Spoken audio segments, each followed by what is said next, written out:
It's time now for Johnny Dollar.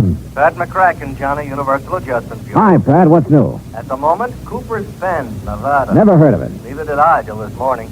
They're having a big celebration out there, Frontier Week. So what do you want from me? A beard? It might help if you started growing one, Johnny. And how about a 10-gallon hat? You got one of those? Oh, sure. And my horse is tied up in the bedroom. Now, look, what's this all about, Pat? Well, from what I can gather, Cooper's Bend was just a sleepy little western town dying on its feet. That is, until last week. So what happened last week? A publicity man named Bill Williams organized this Frontier Week to wake the town up. I guess somebody out there doesn't like being waked up. What do you mean? Oh, looks like somebody's trying to put Bill Williams to sleep. The hard way. I'll be right over.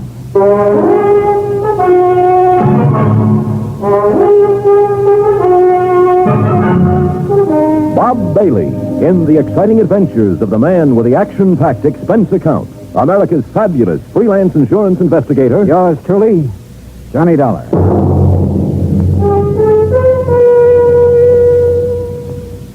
And now, Act One of yours truly, Johnny Dollar.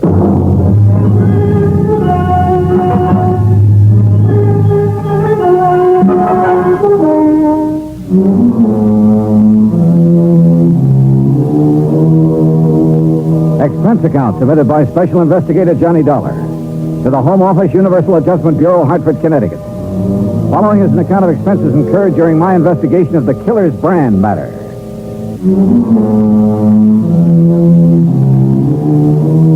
Expense account item 1, $1.20, cab fare from my apartment to the office of Universal Adjustment Bureau.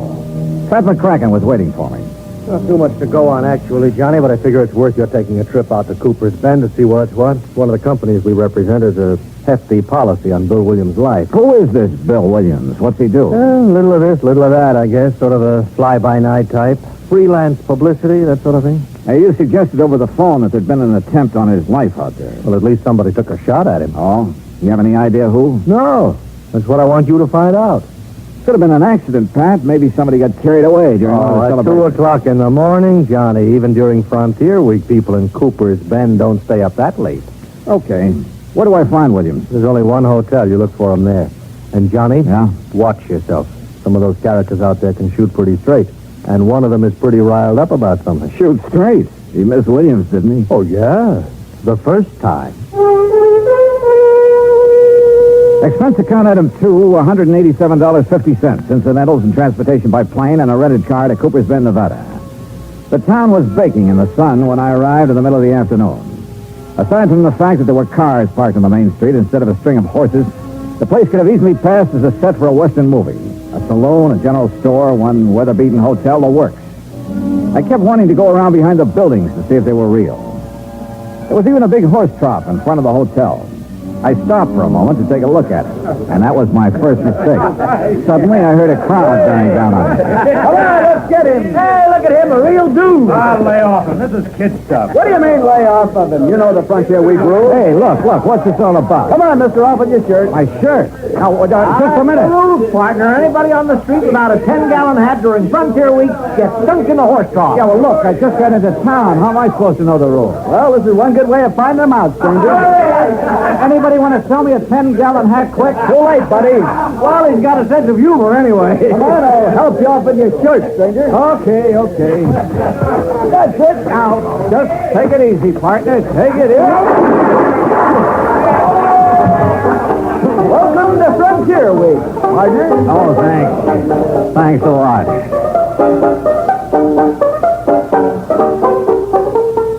Item 3, 50 cents. Replacement of 3 buttons on my shirt. I bid a fond farewell to the horse trough committee and went to the hotel to find Bill Williams, the publicity man. He wasn't there at the moment, but the clerk told me I might find him at the newspaper office. That was 3 doors down the street, the Cooper's Bend Sentinel, no less. Bill Williams wasn't there, but for the moment I didn't miss him at all.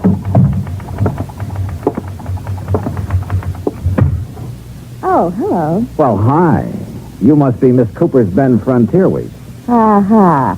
You run the paper? Wrong again. I just work here. Well, I'm not doing very well so far, am I? Oh, I don't know. Don't give up. Oh, I won't. My name's Johnny Dollar. Lois, Johnny. Well, I'm looking for a guy named Bill Williams, Lois. Do you know him? Yeah, I know him. Where can I find him? Well, this is as good a place as any. He ought to be here soon. Last I saw him, he was with Fred Kirby. Kirby? The editor of this paper. The two of them were all wrapped up in further plans for our glorious Frontier Week. I gather Frontier Week doesn't appeal to you. It's a two-bit idea, like everything else about this town. Oh, here's Fred.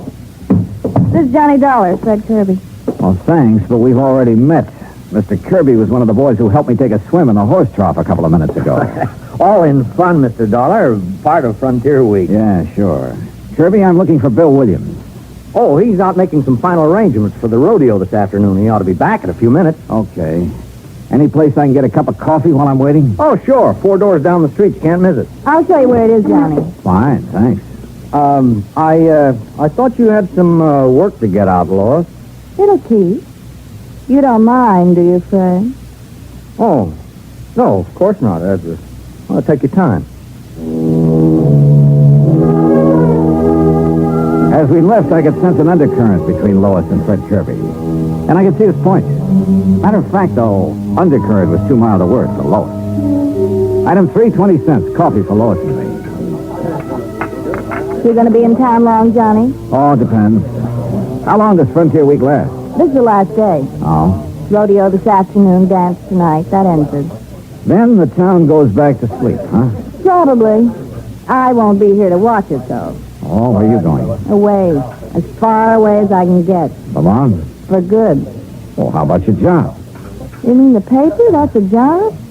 I think I can get along without it. How about the editor? Can he get along without you? Fred Kirby? Sure, why not? I don't know. I thought he Where you depended... been, Lois? I've been looking for you. Having a cup of coffee, obviously. This is Johnny Dollar, Dan. Dan Biggers, Johnny. Owns a ranch near here. Dollar? Hi. Look, Lois, about the dance tonight. What time will I pick you up? Oh, I don't know about the dance, Dan. I don't know if I'm going or not. We're gonna go, Lois. Look, Dan. I said we're gonna go. Oh, for heaven's sake. Thanks for the coffee, Johnny. Lois! You know, Biggers, if you don't mind my saying so, that approach doesn't seem to go over so well with her. Yeah? Well, I do mind your saying so. I don't need any advice from you. Okay. And just for the record, Lois and I are engaged. Oh, congratulations. Don't get funny with me. Oh, now, easy, Biggers. Simmer down. You simmer down, Dollar. What do you mean? I mean, stay away from Lois. Are you kidding? So I bought her a cup of coffee. Anything wrong with that? You heard me. Stay away from her. One thing about Lois, she sure had the knack of stirring people up. The news that she was engaged to Biggers was quite a surprise, though, and I wondered if she was as eager about it as he was. If so, she didn't show it. But all of this wasn't getting my job done, which was to find out who'd made the attempt on Bill Williams' life. I went back to the newspaper office, and pretty soon he came in. He turned out to be the gent who'd supervised my dunking in the horse trough. Well, you're probably not feeling very kindly toward me at the moment, Dollar. Why not? You come all the way out here to protect me and get thrown in the trough right off the bat. I didn't know who you were. Look, you better get yourself a 10-gallon hat so it won't happen again. Don't worry, I'm going to. As I understand it, Williams, this Frontier Week was your idea. Yeah. Yeah, I was driving through here on my way to Frisco a few weeks ago. The town was dead on its feet, but I could see the possibilities of waking it up. So I cooked up this scheme. The town went for it. How come you were so interested in waking the town up? For the dough, what else? I get 10% of the gross on the rodeo, dance, and other celebrations. I figured to get close to 1,000 out of it, and frankly, I can use the money. I see. Well, how about this attempt on your life? Come on. Out back, I'll show you. Show me what? My car. There it is. Take a look at the windshield. Yeah. Bullet hole. Mm-hmm. How did it happen? I was driving along the road just outside of town the other night, and all of a sudden, whammo! And I got a pretty good idea who did it. Oh. The rancher, Dan Biggers. Oh? Why? I smiled at Lloyd. Oh, now look, touchy as Biggers is about Lois, that's not enough reason for Oh, wait. She smiled back at me. Is that all there was to it? Of course it was. You think I'm crazy or something? That trigger-happy Biggers is so jealous of her he can't see straight. I'm not stupid enough to get mixed up in anything like that. Yeah, he's jealous, all right. Lois and I worked together at the newspaper office on some of the publicity for Frontier Week. Biggers didn't like that. Speaking of the newspaper, do you know the editor very well? Oh, Fred Kirby? I met him when I first came here, is all. Why? He's been keeping an eye on us through the window ever since we've been standing here. Oh? You think he might be interested in Lois? It wouldn't surprise me. He makes that job of hers on the paper pretty easy for her. After all, it wouldn't be hard to be interested in Lois. No, I'm sure it wouldn't. Well, you'd better quit driving around the roads at night, Williams. Don't worry. Ever since it happened, I've been staying right here in town at night with the bright lights. I think I'm home free now anyway. Yeah?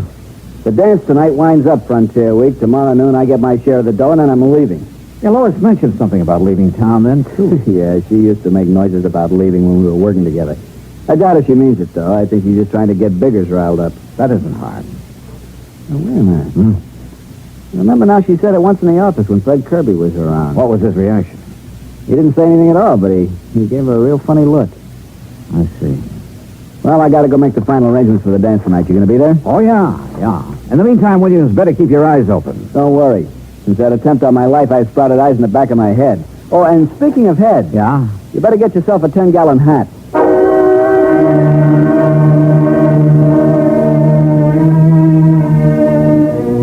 Very good advice. I had no desire to get dunked again. I started across the street toward the general store, then realized my mistake. There was the reception committee again at the horse shop. I had to get to that store fast. I almost made it, too. Hurry, fellas. Oh, well. Expense, item 6, $15 for a too late 10-gallon hat.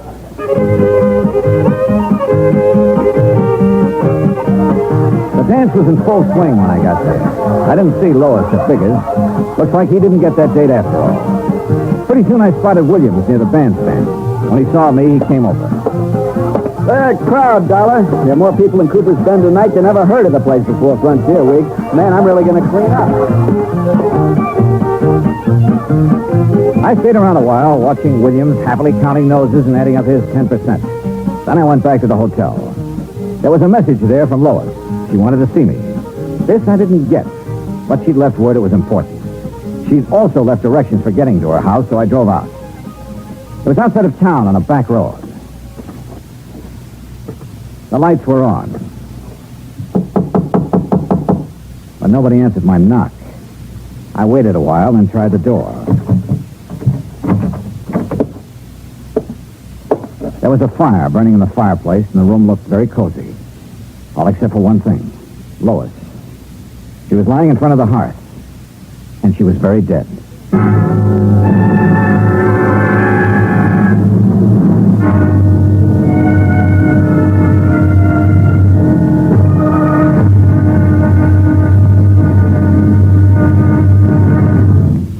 Act 2 of yours truly, Johnny Dollar, in a moment.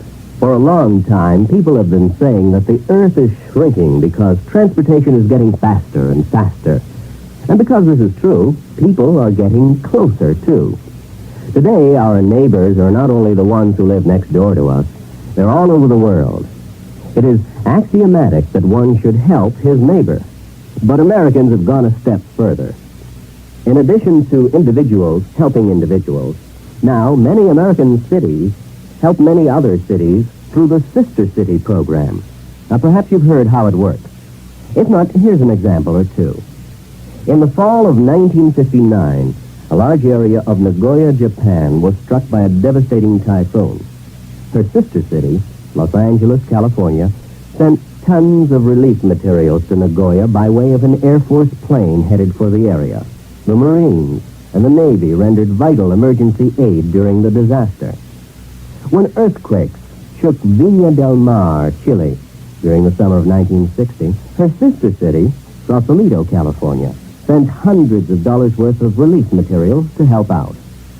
Another case in point, the school children of Clovis, New Mexico, sent a number of cultural exchange packages to students in their sister city of Adana, Turkey.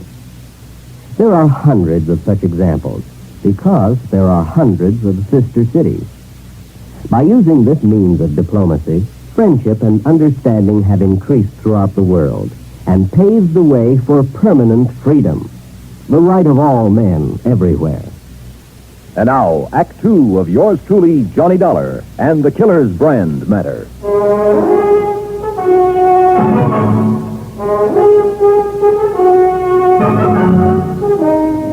Lois, dead, lying on the floor of her living room in front of the fireplace.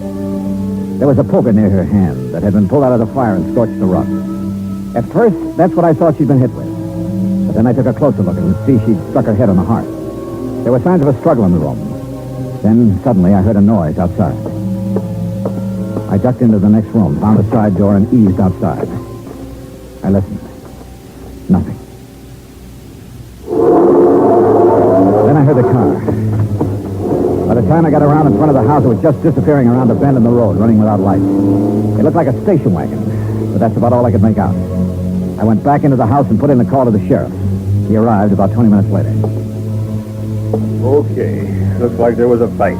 She got thrown down and hit her head on the heart. Yeah, that's the way I size it up. Now let's size you up for a minute, Dollar. Me? Mind telling me what you were doing here tonight? I don't know. Ah, come on. No, I mean it. Lois left a message at my hotel that she wanted to see me. You don't know what about? No. Except it's a good bet this killing ties in somehow with that attempt on Bill Williams' life. Williams thinks it was Dan Biggers took that shot at him. Yeah, that's right. Well, it could be. Dan's always been awful jealous. I had trouble with him once before for the same reason. Oh? A month ago, he beat up a guy pretty bad. On account of Lois? Yeah. Seems the guy had asked Lois for a date. Trouble was, Lois never discouraged guys asking either. Hey, look, Sheriff. Lois told me earlier today that she was planning to leave town tomorrow. Now, if Dan Biggers learned about that... Yeah. Well, come on. We better drive out to his ranch and have a talk with him.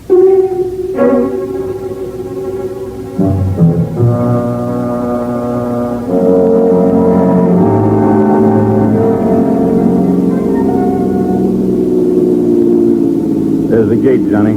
Ranch house is up on the rise. Yeah. No lights on up there. You think Dan might have cleared out? Hey, came from that clump of brush over there. Hold it right where you are, Sheriff. I've got you covered. Now, don't be a fool, Dan. You drop that gun and come out of there. I said hold it.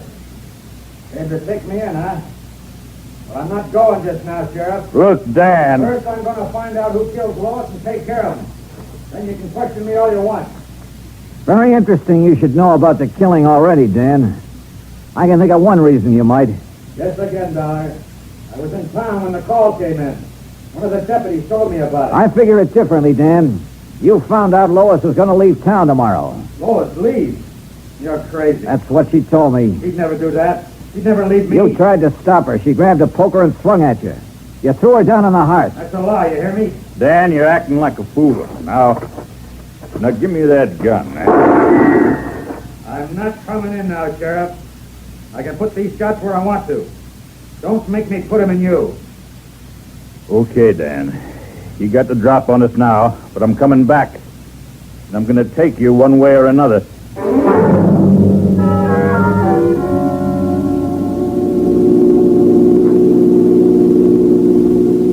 You know, Sheriff, I can't help feeling kind of sorry for Dan. Yeah, he always did have a knot in his brain where Lois was concerned. You really think he killed her?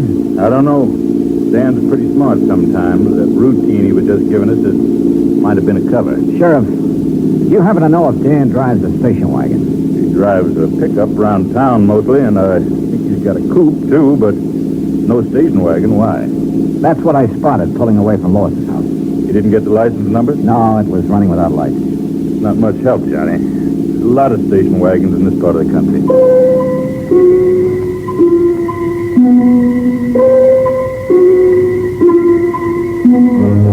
Expense account item 8, $1, 2 drinks for me, while I tried to put some pieces together. However much I shifted them around, they still seemed to add up to Dan Biggers. But somehow I wasn't convinced. If he was the killer, why hadn't he taken off? Of course, maybe he figured he couldn't very well leave his ranch. So I went round and round again and ended up nowhere. I started thinking of other possibilities. Bill Williams, for instance. I'd seen him at the dance, but he could have left for half an hour and nobody'd have missed him in the crowd. But why? I couldn't figure any motive for him. And then I thought of Fred Kirby, the editor. Yeah, he might be worth talking to. So I went to the newspaper office. Kirby and Bill Williams were there. Any idea who killed her, Johnny? I don't know, Williams. That's what I want to talk to the two of you about. I'll bet anything it was Dan Biggers. What makes you so sure, Kirby? You saw him around Lois. You know the way he was. Question is, if he did it, why? Lois said she was leaving. Maybe he couldn't stand the idea. He claims he didn't know she was planning to leave. That's a lie. Oh, is it? I heard her tell him once right here in this office. You know, it's quite a coincidence. What's that? Lois was going to leave town tomorrow, Williams. So were you. You weren't by any chance going to leave together now, were you? Now, look, G-Man, I told you there was nothing between us. You think I'm a jerk to go fooling around with her knowing what Biggers was like? Sure, she kidded me about, what was it, Kirby? Hitching a ride to Frisco with me? Yeah, here in the office once. Williams just laughed it off, and that's all there was to it. Hey, wait a minute. If Biggers happened to hear about it... Yeah, maybe. No, Dollar. I was smart enough not to get involved with her. Matter of fact, I guess I'm one of the few guys in town who can make that statement. Hey, you don't have to talk that way about her. I'm sorry. I guess I'm tired. There you go, turn in. I'll see you in the morning, Dollar. You'll be around, huh? Yeah, to pick up my money. Night. You know, Kirby, you're trying pretty hard to pin this on Dan Biggers. Why? Because I think he did it. He didn't want Lois to leave. There's someone else didn't want her to leave either. Who? You. What? You've been carrying the torch for Lois quite a while, haven't you? What's that got to do with it? And what business is it of yours? I think it all ties in. Well, I didn't kill her if that's what you're You thinking. drive a station wagon, don't you?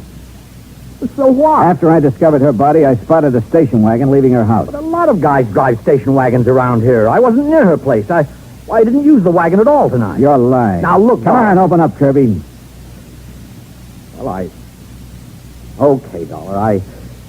I drove out to her place to try to talk her out of leaving. Go on. Well, that's all there is. When I got there, I changed my mind and came back to town. Sure. I didn't go inside, Dollar. I didn't kill her. I swear it.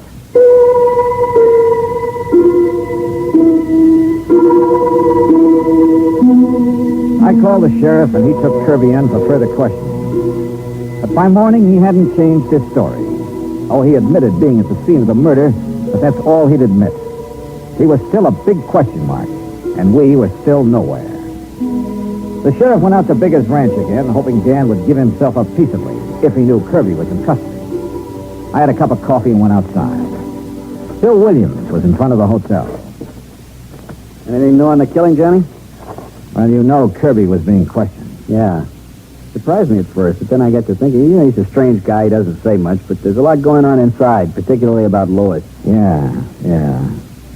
Did you get your cut of the dough from Frontier Week all right? Yeah. Well, I'm sure glad it's over. That killing last night turned the whole deal sour. I'll be glad to get the taste of this town out of my mouth. Uh-huh. When are you leaving? I told the sheriff I'd be around in case he wants me for further questioning. I'll leave when he says the word. There he is. What's with the crowd heading this way? I don't know. Okay, well, we got it last. What are you talking about? You ain't wearing your 10-gallon hat, and that sure looks like a horse trough you're standing next to. That's right. Now, what? Frontier Week is over. Oh, the idea in the first place, we thought you'd like to die. I'm in no mood for jokes this morning. I'll lay off. Can't you take a joke? No, not this morning. I'm sick of the whole idea. I said lay off, and I mean it. Oh, let him away. Guess he just can't take us all the The crowd broke up and drifted away, and the street went to sleep again. But all of a sudden, I woke up. I thought of that hot poker I'd found lying near Lois's body, and a couple of things added up fast. Sure, it was a wild idea, but it was worth a chance. Bunch of jerks. Hey, you know, Bill, when I first arrived in town, you ducked me in this horse trough because I wasn't wearing a 10-gallon hat. Yeah, it was part of Frontier Week. Well, you're not wearing a hat now. Look, like I told those guys, Frontier Week's over. I still want to return the compliment. Am I going to have trouble with you too, Dollar? I guess you are, because I'm going to duck you in that trough. Take off your shirt. Now, look, stay away from me. I said take it off. Get your hands off of me. What's the matter? You afraid to take it off? What are you talking about? Let go. I said let go. Where? What do you know? A nice big burn on your chest and on your arm. A few scratches, too. Lois did that just before you killed her. Branded you. Okay, smart boy, there's a gun in my pocket and it's pointed right at you, so just relax. You were a lot more involved with Lois than you were letting on, Williams. Why did you kill her? I was trying to shake her. She wouldn't shake. She wanted to go with you, huh? Yeah, and that would have been just great, dragging something like her with me to San Francisco. That's a real sweet thing to say. I suppose you said it to her, too. That's when she grabbed the poker. Come on, Dollar, we're getting off the street. Now move. My hand was beside the horse trough. I scooped the water right into his face. The shot went wild, but his chin was wide open.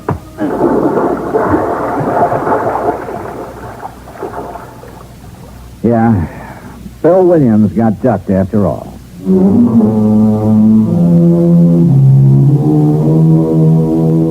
Expense account item 10, $183.50. Transportation and incidentals back home. Total expenses, $528. Remarks. About Dan Biggers. He really wasn't such a bad guy. Except that, like the sheriff said, he had a knot in his brain about Lois. He sold his ranch and moved away. About Bill Williams, well, you better cancel out his policy, Pat. He's due to go on trial soon, and in my book, he's a pretty bad risk. Yours truly, Johnny Dollar.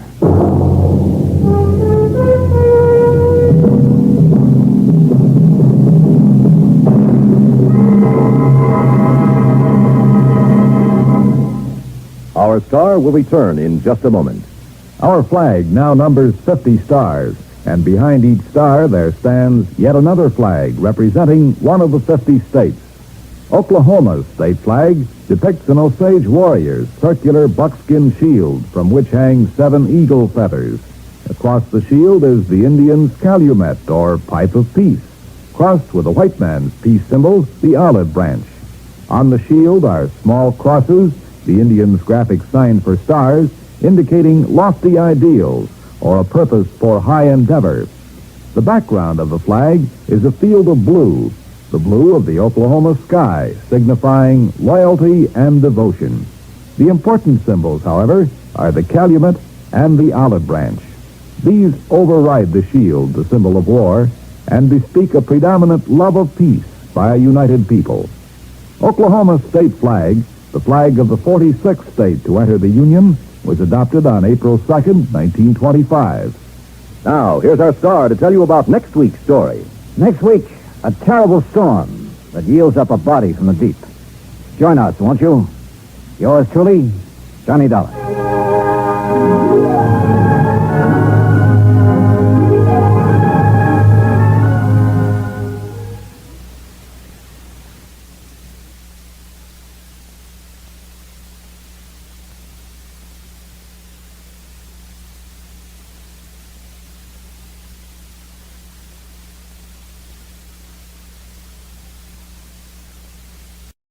From Hollywood, it's time now for Johnny Dollar. I have your party in Hartford, Connecticut now, Mr. Dollar. Oh, thanks. Just a moment, please. Hello, McCracken, Universal Adjustment Bureau. Hi, Pat. Johnny, are you still in La Jolla? Didn't you get my telegram? Sure did. And I'm getting ready to leave for South Bend right now. In the company of a beautiful, charming, lovely... Now, look, son, your vacation is over. Charming, lovely girl named Vonnie Lamar. Okay. Now, will you... What? That's right. Thomas Rene Lamar's daughter. Does she know her father has died? Telegram for her arrived at the same time I received yours. You didn't show her my wire. No. She doesn't know yet that you think it might be murder.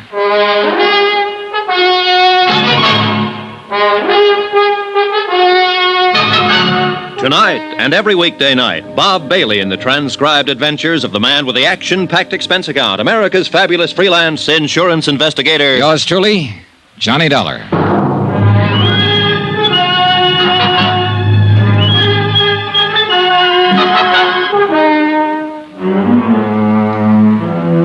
Expense account submitted by Special Investigator Johnny Dollar to the Universal Adjustment Bureau, Hartford, Connecticut. Attention, Mr. Patrick McCracken. Following is an accounting of expenditures during my investigation of the Lamar matter. Or was it murder? Expense account item 1. I'm calling it item 1, Pat, because it's really the first tab on the Lamar case. Previous expenses here in La Jolla were charged against the Jolly Roger case. Expenses for the vacation you promised me and have now so rudely interrupted. Item 1, $9.60 for that long-distance call to Pat McCracken in Hartford. Now, what under the sun is Vonnie Lamar doing in La Jolla? Vacation? Same as I was trying to take. Now, tell me something, Pat. Has a claim already been filed on Lamar's $1.5 million policy? No claim has been filed. Well, then how'd you know about his death so quickly? Luck, pure and simple. The insurance company is Tri-Mutual. Big office in Chicago, headed up by Lawrence Comstock. Oh, sure. Known him for years. Good man. Well, he's written all of Lamar's policies himself. He got to know the old man pretty well. Uh-huh. Personal friends, you know. Weekend golf together, same clubs, and both nuts about two-handed pinochle. So? Well, Comstock had been Lamar's house guest for the past few days, and been with him practically every minute the old man wasn't at his plant. Was he actually there when Lamar died? Yes. He was the one who called the doctor when the old man keeled over. Look, you keep referring to him as the old man. Just how old was he? Oh, not too. Let me see. I've got it. He was 59.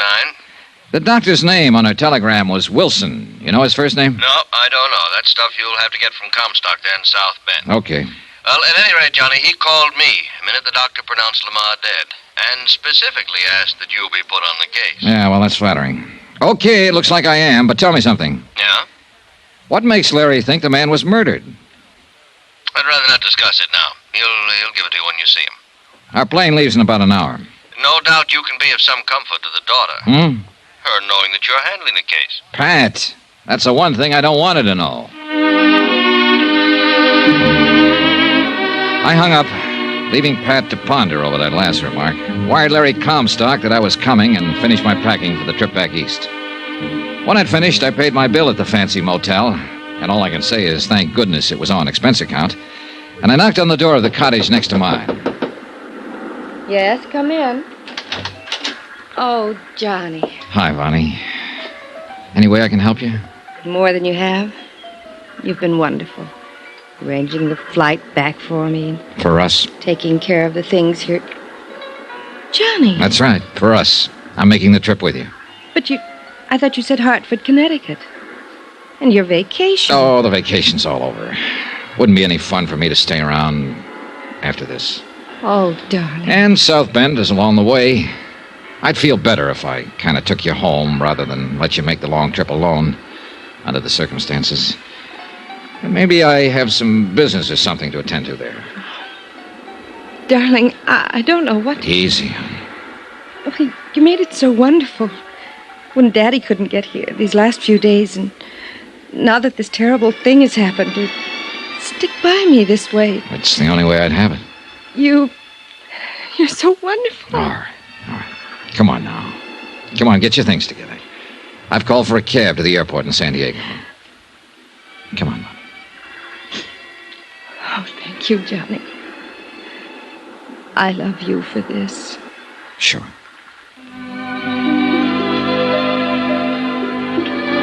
I can't say I exactly relish thoughts of the flight back east, much as I hoped I could be of some small comfort to the girl, much as I genuinely wanted to. Such things can be pretty rough, particularly in this instance. But I am an insurance investigator, and in a matter of this sort, $1.5 million at stake, the possibility of murder, well, it's up to me to suspect everyone, whether I like it or not. Yeah, I sometimes think it's a pretty rotten racket to be in. Johnny. Sleep, Vonnie. Sleep. You'll need all of it you can get before you have to face things at home. I wasn't sleeping. I was just thinking. And being so thankful that you're here with me. Honey, I wired ahead for a hotel reservation. What? Yep. I'm going to stay in South Bend a few days. You wonderful, wonderful... No, I'm going to be honest with you.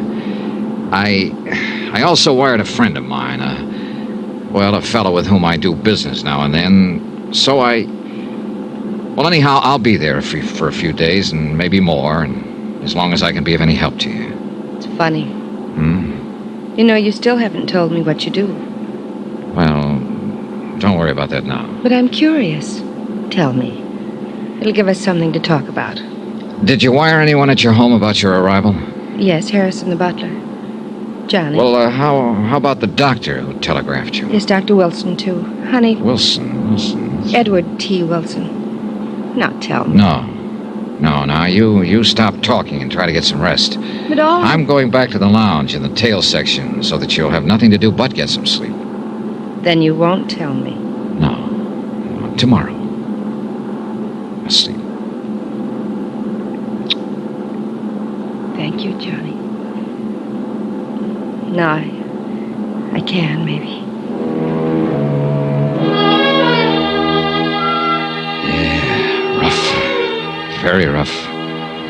I felt like a traitor to her. Well, we landed in Chicago at 10 a.m. and took a cab from the airport to the Lamar home on the outskirts of South Bend. I'd never before realized that the big industrial city with all its huge, dirty, sprawling factories had such a wealthy residential section. And the Lamar home on Parody Lane was one of the most impressive of all, set far back in what must have been an acre of well-kept lawn.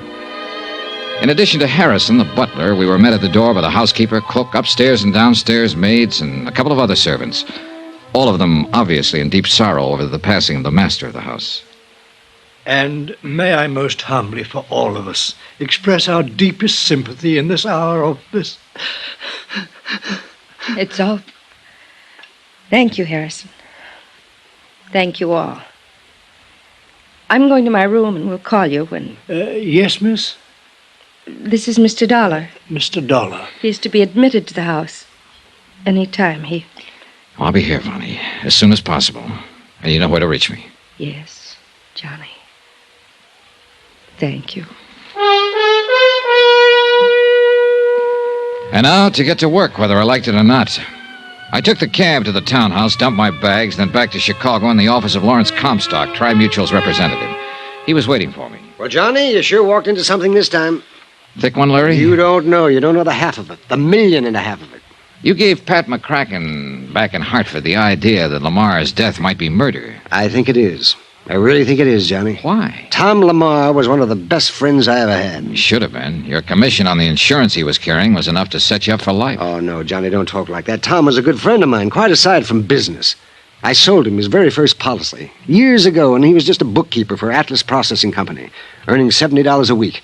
And when he married Delise... Delise? That's his wife, who died 5 years ago. Oh. That policy was only for $2,500, straight life. So? Well, you know how little my commission was on that. But I liked him. I saw that he had a spark about him, that with the proper kind of encouragement, he could go places.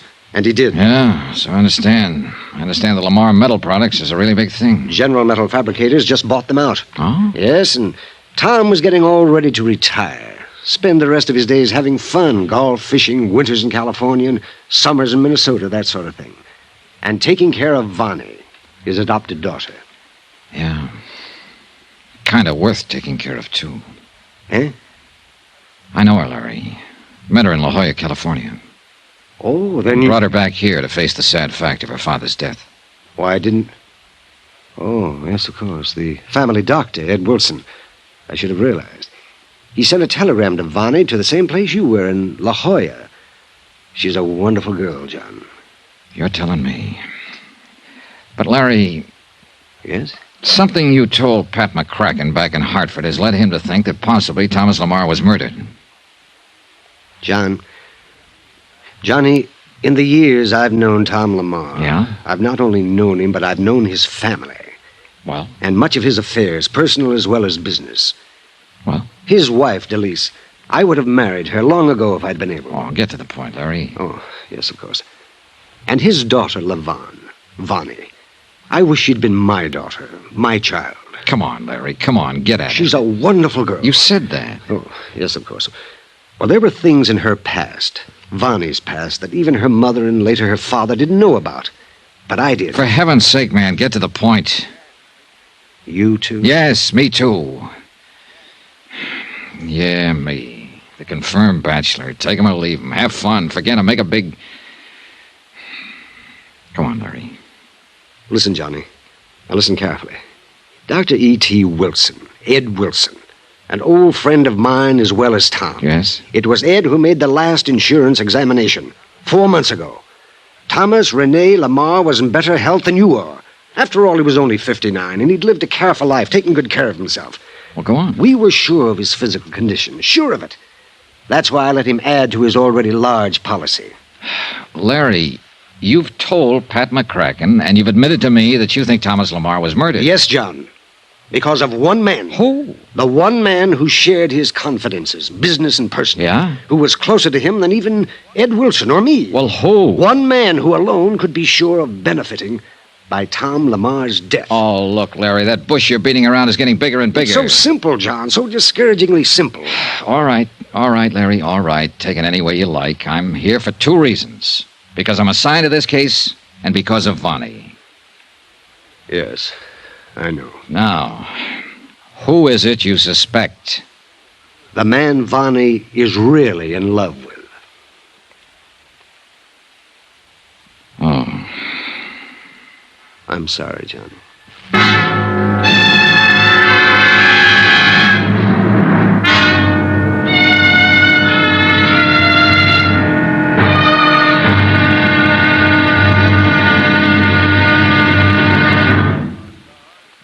Now, here's our star to tell you about tomorrow's intriguing episode of this week's story. Tomorrow, some stuff I didn't want to hear, but I had to. Join us, won't you? Yours truly, Johnny Dollar.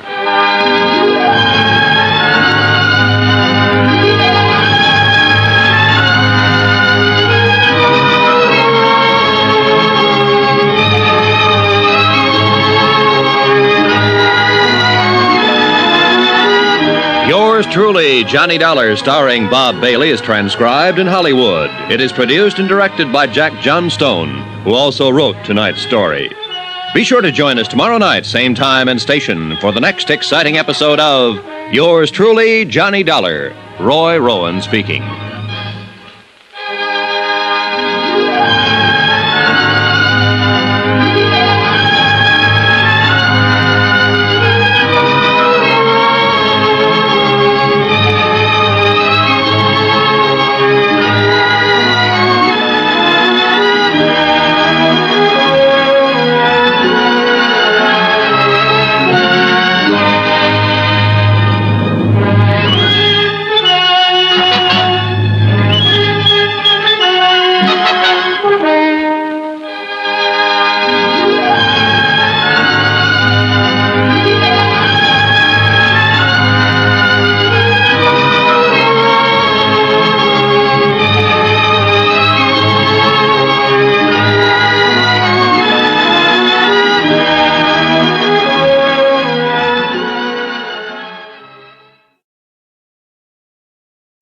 From Hollywood, it's time now for Johnny Dollar. This is Connie, Mr. Dollar. Well, you're about the last person in the world I thought I'd be hearing from. What do you mean? I waited for you last night at the Trade Winds bar, but you didn't show up. No, I got delayed on the way by a hit over the head in a warehouse on a pier. What? No, don't tell me that surprises you. Of course it does. Look, that whole routine of yours yesterday about telling me where Tom Chase is hiding was just a decoy so he could get me down there and try to finish me off. If that night watchman hadn't come along when he did, Look, I'd still... I don't know what you're talking about. Want to prove that? Yes, but how? By opening up and telling me what this is all about. Where are you now? Downstairs in the lobby. I'll be right down.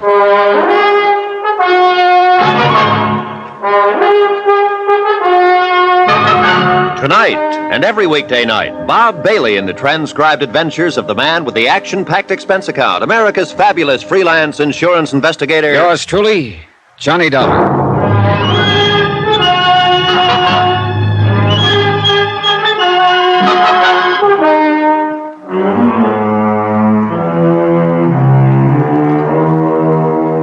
From Special Investigator Johnny Dollar, location Barbados, British West Indies.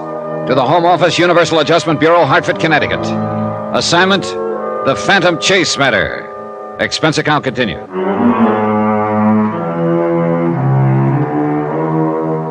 Item 21, 2 cents. Exactly what I'd have taken at that point to chuck the whole deal. Getting slugged on the head the night before was bad enough. But when I got down to the lobby that morning and found that Connie was nowhere in sight, I realized I was right back where I started from, which was nowhere. I went over to the desk. Yes, sir? Hey, look, a girl just phoned me from the lobby. Did you see her? Yes, sir. A most attractive young lady. Yeah, and right now a most invisible young lady. Where'd she go? Why, I don't know, sir. Was she alone? Oh, it's quite alone. She came in and asked to be put through to your room, and after she'd hung up, she suddenly turned and walked out. Oh, well, that's just great. You wouldn't happen to know her? I'm afraid that's a pleasure that's been denied me, sir. Ever seen her before? Yes, once or twice around town. Was she with someone when you saw her? Oh, sir, a woman with such obvious charm is seldom alone. Yeah, well, you remember what the man she was with looked like? Well, only in a vague sort of way, I'm afraid. He was large, rather handsome. Athletic looking, I'd say. Could be Chase, all right. Chase? Skip it. Well, that's that, I guess. Sorry I didn't make connections, sir. But perhaps you'll come back. I'm not counting on it. A long time ago, I learned that in my job, it's always a good idea to keep in contact with the local authorities. So I decided to visit the Colonial Police. As of the moment, I needed a shoulder to do a little crying on. The shoulder in this case turned out to belong to an Inspector Whitsett. Let me see if I have this thing straight, Mr. Dollar. This chap you're looking for, Tom Chase, embezzled some money from the New York investment firm in which he was a junior partner. Yeah, that's right, Inspector. Everson and Chase was the firm. $120,000 was the amount. My goodness, Chase must be rather clever, swindler. Yeah, and pretty speedy, too. He's kept 2 jumps ahead of me all the way. And you think he's traveling under the name of Tom James? I'm sure of it. In New Orleans, a man named Freddie Quintana told me Chase and James are one and the same, and showed me some handwriting to prove it. But Chase eluded you in New Orleans. Yeah. Quintana was going to turn him over to me for a price, but then he turned up dead in an alley. So your friend Chase is dangerous as well as clever. Why? You do have your problems, don't you? A bucket full of them, Inspector. And now you think that this Chase or James is hiding here in Barbados? Well, I'm pretty sure of it. You see, he left New Orleans in a hurry after Quintana's murder. Understandably. But he burned some papers, not completely, and we found one with some numbers on it. They turned out to be about a ship sailing. I intercepted the ship at Haiti, but learned that Chase had gotten off in Havana. I see. The Havana police found out for me that he'd bought a plane ticket here to Barbados. And so here you are. Well, I must say you're persistent. Oh, yeah. But so far it's got me one big nothing. I thought my luck had changed when I met Connie last night, but apparently that was just a decoy. Connie? Yeah, here. Here, I've written down a description of her. I'd sure appreciate it if you could help me find her. Yeah. Oh, I say, from this description it sounds as though it would be a pleasure to find her, wouldn't it? Oh, yeah, Inspector. She's quite a dish. How does this Connie enter into the situation? Well, pretty basically. You see, nobody up in New York could figure out why Chase had turned sour. His senior partner, George Everson, was mystified, and so was Chase's wife, Lola. But I guess the reason was pretty obvious right from the start, except nobody wanted to face up to it. I take it you refer to perhaps the classic reason, another woman. Right. I found out that Chase's New Orleans hideout had been arranged for him by a woman. Then last night, Connie told me she knew where Chase was, and for enough money to get back to the States, she'd tell me. Well, then this Connie would appear to be the other woman, huh? Yeah. She said she wanted out, but it turned out to be a trap. Oh? How so? Well, she set up a meeting for us last night, but on the way to it, I got slugged. Oh? Apparently, a night watchman came along right afterwards. Otherwise, I suppose Chase would have finished me off. One thing I don't get, though. What's that? Well, why would Connie call me from the hotel lobby this morning, then duck out before I could get downstairs? Was she alone when she left? According to the clerk, yes. Oh, I know what you're thinking, Inspector. Could be she still wanted to go through with the deal, but spotted Chase closing in, so she ducked out. Something like that. Well, Mr. Dollar, it would appear you're stymied unless you can find Connie again. Stymied? Inspector, I'm scuttled.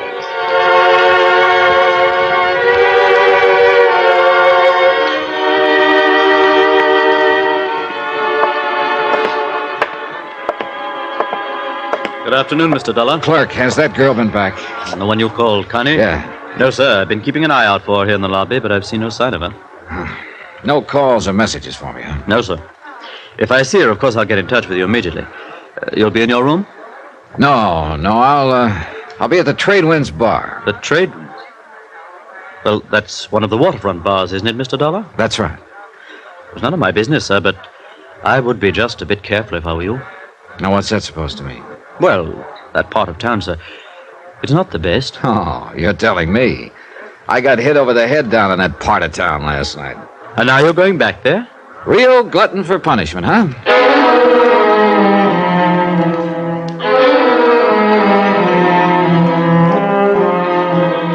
My thought was that the Trade Winds bar was as good a place to go as any at the moment. Connie had wanted me to meet her there last night.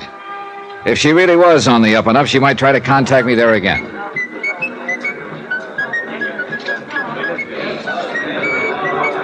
The Trade Winds was a typical waterfront dive. Through the swirling smoke, I could make out sailors, fishermen, West Indians, and tourists all rubbing elbows. Item 22, 50 cents, 2 rum punches. They came cheap there. Halfway through the second one, I spotted someone in the doorway, Connie. But then she saw me and ducked out fast. So she didn't want to contact me. But I sure wanted to contact her.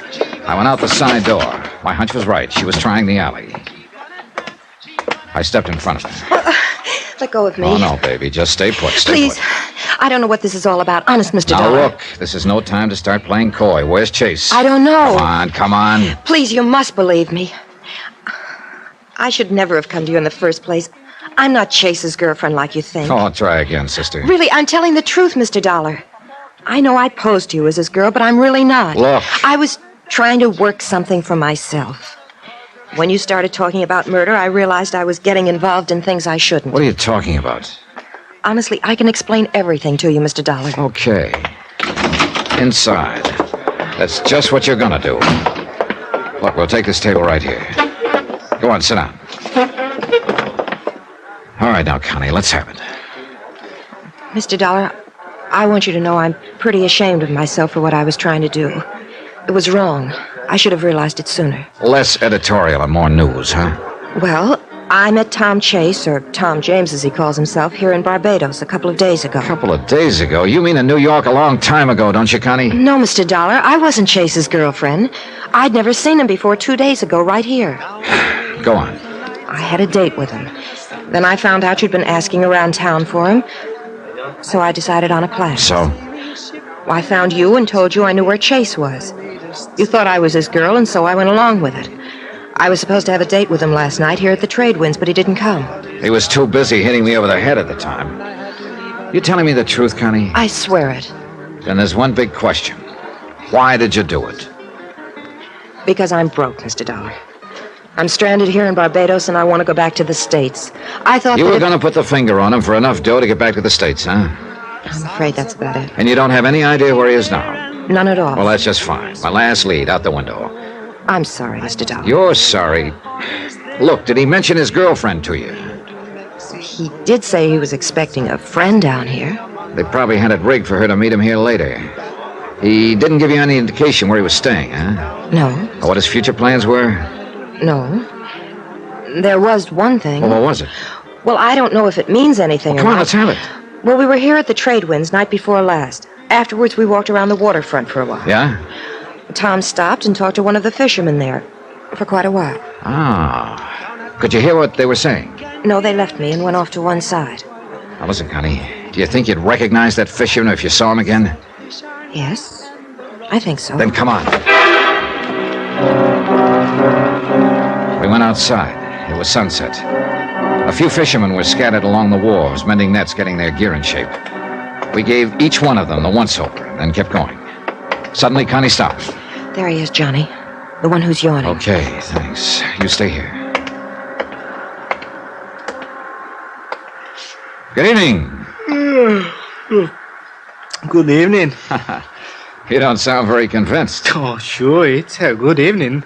Soon it will be a good night, and then I can go to bed. Hey, look, I'd like to ask you a couple of questions. Oh, sure. Mind staying awake a few minutes? Good. It's that I'm tired. Last night I worked all night. Oh? Fishing really must be good around here. It's not the fishing, it was the passenger. Passenger? Who? He don't give his name. Where'd you take him? Lagos Island. Where's that? 3 hours by boat from here. What's there? Nothing. Nothing? A small abandoned pier, an old abandoned house. Nothing else. Nobody else. Uh-huh. You let him off there, huh? Yes, but he should be comfortable. He took much food with him. You mean he's there now, then? Sure. There are no boats there, and nobody could swim so far. I see. Okay, partner. Thanks a lot. Pleasant dreams.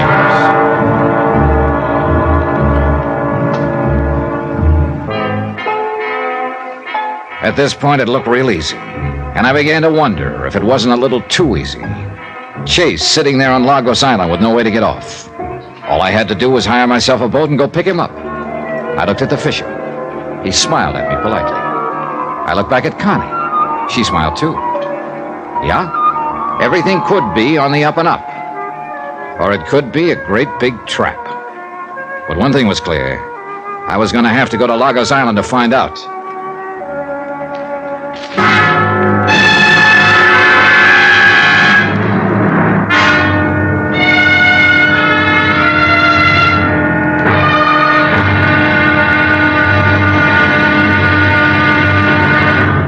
Now, here's our star to tell you about the next exciting episode of this story. Getting to the island of Lagos? Easy. But getting away from it in one piece? That's a different story. Join us, won't you? Yours truly, Johnny Dollar.